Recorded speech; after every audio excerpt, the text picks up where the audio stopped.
మంచి ఆహారంతో పాటు కావాలి స్వచ్ఛమైన నీరు. అదే సనాతన్ జల్. వివరాలకు 8919763872.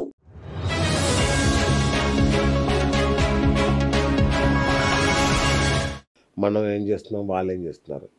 ది డిప్లొమాటిక్ క్లబ్ ఏం చేస్తుంది అంటే ఈ యొక్క మన పొరుగు దేశాలతో సఖ్యత, మనకు శాంతి రావాలి అంటే మీరు ముఖ్యంగా ఏమన్నా స్ట్రాటజీ రచించారా? కరెక్ట్, మంచి మంచి క్వశ్చన్ అండి డిఎస్ గారు. యాక్చువల్గా మేము diplomatic club Nepal chapter open చేసాం. ఓపెన్ చేసి అక్కడ లోకల్ ప్రజల్ని, పబ్లిక్ని, యూత్ని అక్కడ ఆ క్లబ్లో మెంబర్లుగా పెట్టి ఇండియాకి ఒకసారి రండి, ఇండియా మీరు మనకి మీకు మాకు ఎన్నో ఏళ్ల నుంచి అనుబంధాలు ఉన్నాయి. శ్రీరాముడు పుట్టిన ప్లేసు, సీతాదేవి పుట్టిన ప్లేసు, మనం అఖండ భారత్లో ఒక ఒక మనం అంతా కలిసి ఉన్నాం ఒకే తాటి మీద. ప్రజల మధ్యలో లాంగ్వేజ్ డిఫరెంట్ అయ్యి ఉండొచ్చు, వేష భాషలో వేరే ఉండొచ్చు, తినే తిండి మనంతా ఒకటే. ఒకప్పుడు అఖండ భారత్లో అంతా కలిసే ఉన్నాం. నేపాల్కి నమ్మదగిన ట్రస్టెడ్ పార్ట్నర్ ఎవరైనా ఉన్నారంటే అది ఇండియా మాత్రమే. అక్కడ పబ్లిక్లో మీకు చైనా కావాలా, ఇండియా కావాలా అంటే ఇండియా అని ముక్త కంఠంతో వాళ్ళందరూ చెప్తారు. మనకి ఎక్కువ ఎంప్లాయ్మెంట్ ఇచ్చేది, చదువుకి వాళ్ళ పిల్లలందరికీ చదువుకి అవకాశాలు కల్పించేది గోర్ఖా రెజిమెంట్ ఉందండి మన మిలిటరీలో. అవును, కరెక్ట్. అవును, మనం అలాగే మన ఐపీఎస్ వాటిల్లో గోర్ఖా వాళ్ళు వచ్చి, నేపాలీస్ వచ్చి ట్రైన్ అవుతారు మన నేషనల్ పోలీస్ అకాడమీలో. ఎంతో మనం ఒకే కంట్రీలు డిఫరెంట్ అయినా ఒకే తల్లి పిల్లల్లా ఉంటామండి. వాళ్ళకి డీజిల్, ఆహార ధాన్యాలు అన్ని ఇక్కడి నుంచి వెళ్తాయి. మనం చిన్నప్పటి నుంచి చూస్తాం, వాళ్ళు డ్రగ్గులన్నీ ఇక్కడ అమ్ముకుంటారు, ఢిల్లీ దగ్గర గల్లీ వరకు. మన సెక్యూరిటీ గార్డులు కూడా వాళ్ళే ఉంటారు. సో ప్రజలు మమ్మాయికమై ఉన్నారండి. పొలిటికల్ రెజ్యూమీస్ చేంజ్ అవుతూ ఉంటాయి. వాళ్ళు వాళ్ళ పొలిటికల్ దీని గురించి డివైడ్ చేస్తారు తప్ప ప్రజలంతా కలిసే ఉన్నారు. మీరు బంగ్లాదేశ్కి వెళ్ళండి, బంగ్లాదేశ్ అనే కంట్రీ ఈరోజు నిలబడిందంటే అది ఇండియా పుణ్యం. ఇండియా చాలా చేసింది వాళ్ళకి. వాళ్ళు పొలిటికల్ రెజ్యూమీ లేకపోతే అంతర్జాతీయ ఒత్తిడి మేరకు కొంచెం దూరంగా ఉన్న ప్రజలంతా మనతోటే ఉన్నారు. రైట్. మన దేశాన్ని విశ్వగురు మార్చాలి అనే ఒక లక్ష్యం మనకుంది. ఆ లక్ష్యం దిశగా డిప్లొమాటిక్ క్లబ్ ఏమైనా? మేము గవర్నమెంట్ ఆఫ్ ఇండియా తరపున యుఎన్లో ప్రోగ్రామ్స్ అటెండ్ అవుతున్నాము. మన ఇండియా సాఫ్ట్ ఇమేజ్ని ప్రమోట్ చేస్తున్నాము. ట్రేడ్ డెలిగేషన్ తీసుకెళ్తున్నాం, కల్చరల్ యాక్టివిటీస్ చేస్తున్నాం వేరే కంట్రీస్లో. మన మన మన సంస్కృతిని, సంప్రదాయాలని, మన వ్యాపార దీన్ని అన్నిటిని కలగలిపి మన ఇండియన్ మిషన్స్ ఏమున్నాయో ఇండియన్ మిషన్స్ ద్వారా అక్కడ ఈ సంస్కృతిలో భాగంగా కొన్ని ప్రోగ్రామ్స్ చేస్తున్నాము. మన సాఫ్ట్ ఇమేజ్ పెంచాల్సిన అవసరం డిప్లొమాటిక్ క్లబ్ ఉంది. మన ప్రధానమంత్రి గారు already global ambassador for India. ఆయన ఈ కంట్రీకి ప్రధానమంత్రి అయిన తర్వాత థర్డ్ టైం జరుగుతుంది. మన ఇండియన్ పాస్పోర్ట్కి రికగ్నిషన్ వాల్యూ బాగా పెరిగింది. ఎక్కడ ఏ కంట్రీకి వెళ్ళినా ఇండియన్ అనగానే వాళ్ళు గుర్తింపిస్తున్నారు, ఆదరిస్తున్నారు, గౌరవభావంగా చూస్తున్నారు. విశ్వగురుకి కావాల్సిన లక్షణాలన్నీ మన దగ్గర ఉన్నాయి కదా. ఎకానమీ చూస్తే we are going to be third largest economy.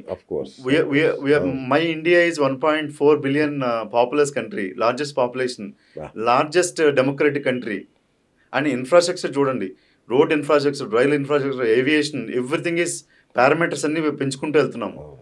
So ఇంత చేస్తున్నాం అంటే మన దేశం గ్లోబల్ పవర్గా అవతరించే అవకాశం ఉందా? తప్పకుండా ఉందండి. మనది యంగెస్ట్ పాపులస్ కంట్రీ. అందరూ మీడియన్ ఏజ్ వచ్చి 27 ఏళ్ళు 30 ఏళ్ళ మధ్యలో ఉన్నారు. నెక్స్ట్ 20 years మనమే యంగెస్ట్ కంట్రీ. జపాన్ అంతా వృద్ధులైపోయారు. వేరే కంట్రీ చైనా వాళ్ళంతా యుద్ధాలు కూడా చేయడానికి పనిచేయరండి. చైనా మిలిటరీ వృద్ధులు. అవును.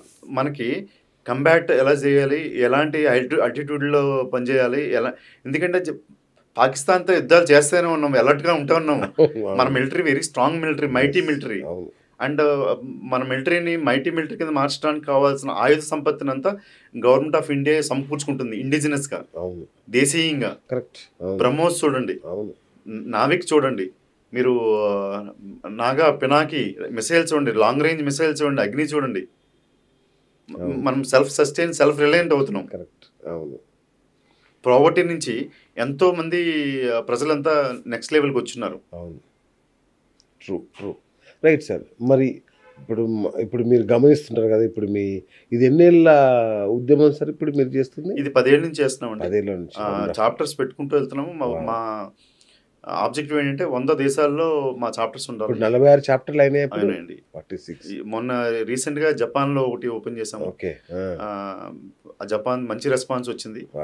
అక్కడ డిప్లొమాట్స్ అలాగే మన ఇండియన్ డయాస్పోరా బాగా ఇంట్రెస్ట్ చూపిస్తున్నారు. వాళ్ళు కూడా వచ్చి మన దాంట్లో జాయిన్ అవుతున్నారు. అక్కడ వాళ్ళే మన కల్చరల్ అంబాసిడర్గా ఉంటున్నారు, మన కల్చర్ని ప్రమోట్ చేస్తున్నారు.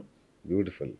Right sir. ఇంత గమనించారు 10 ఇయర్స్లో మన దేశంకి ఏ దేశంతో సాంస్కృతికంగా మంచి సంబంధాలు ఉన్నాయి?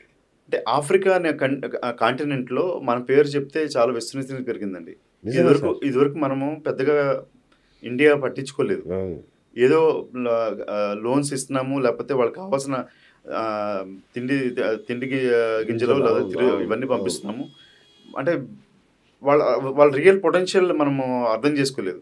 వాళ్ళని హక్కుని చేర్చుకునేది మన గవర్నమెంట్, భారతదేశ ప్రభుత్వం ఇప్పుడు. ఎందుకంటే Africa most neglected continent. Correct. Resources rich. అవును, కానీ పబ్లిక్ చాలా మంచి వాళ్ళు ప్రజలు. బట్ వాళ్ళని అందరూ ఫ్రెంచ్ వాళ్ళు, జర్మన్స్, చైనీస్ అందరూ దోచుకుంటున్నారు. ఇండియా మాత్రమే దగ్గర చేసుకుంది. మన G20 చూస్తున్నారు మీరు. G20లో మన ఇండియా ప్రెసిడెన్సీ ఉన్నప్పుడు G21 కింద ఆఫ్రికన్ కాంటినెంట్ దీనిలో కలిపి వాళ్ళకి సముచిత స్నానం ఇచ్చింది భారతదేశం. వాళ్ళంతా ఇండియాని ఒక పెద్దలా చూస్తున్నారు. ఇంకంతకంటే మనకి ఏం కావాలి చెప్పండి సార్. కొందరు మోడీ దౌత్యం ఫెయిల్యూర్ దౌత్యం, ఏమి జరగట్లేదు, అమెరికా మన మాట వినట్లేదు, అన్ని యుద్ధాలలో జరుగుతుంది, ఎవరు మన మాట వినట్లేదు, ఇదేం దౌత్యం అని ఒక మాట అంటున్నారు సార్. అది చూసే వాళ్ళకి అట్లా అనిపించచ్చండి. దౌత్యం అనేది కనిపించేది వేరు ఉంటుంది, లోపల వేరే ఉంటుంది. ఓకే. మనకి ఇండియా ఇంట్రెస్ట్కి ఎక్కడ విఘాతం కలగకుండా, ఓకే, రష్యాకి, అమెరికాకి అండ్ ఉక్రెయిన్కి యుద్ధంలో ఉన్న మనకి ఇండియాకి ఏం కావాలి? ఎనర్జీ సెక్యూరిటీ కావాలి. మనకి ఇండియాకి ఏం కావాలి? ఫుడ్ సెక్యూరిటీ కావాలి. మనకి ఇండియాకి ఏం కావాలి? ఫారెన్ రిజర్వ్స్ కావాలి. మన ఇండియాకి ఏం కావాలి? లిటరసీ కావాలి. పబ్లిక్కి ఏం కావాలి? అది చూస్తుంది ఇండియా ఫస్ట్. ఇప్పుడు దాకా అమెరికా మాట మనం వింటున్నాము. ఇప్పుడు అమెరికా మన మాట వింటుంది. ఎందుకంటే వింటుందా? డెఫినెట్గా వింటుందండి. ఎందుకంటే మనము 1.4 billion populous country, largest market place in the country. వాళ్ళ ఎలక్ట్రానిక్స్ గూడ్స్ కానీ, ఆయిల్స్ కానీ, లేకపోతే సాఫ్ట్వేర్ కానీ, ఐటీ కానీ, అన్ని వనరులు మన దగ్గర వెళ్తున్నాయి. లేబర్ వర్క్ ఫోర్స్ కానీ. కరెక్ట్. అవునండి. వాళ్ళ ఆయుధాలు వాళ్ళు ఇదివరకు చెప్తే కొనేవాళ్ళు. ఇప్పుడు అలా కాదు, మనకు చూస్ చేసుకున్నాం. ఫ్రాన్స్ నుంచి కొనుక్కోవాలా, చెక్ నుంచి కొనుక్కోవాలా, రష్యా నుంచి కొనుక్కోవాలా. మనకి ఎక్కడ మనం వరల్డ్ మార్కెట్లో ఉన్నప్పుడు మనకు నచ్చింది మనకు వచ్చిన ప్రైస్లో కొనుక్కుంటాం. వాళ్ళు వద్దన్నారు, S-400 కొనుక్కున్నాం. ఆ S-400 మన పాకిస్తాన్ వార్లో బాగా ఉపయోగపడింది. అవునండి, అవును.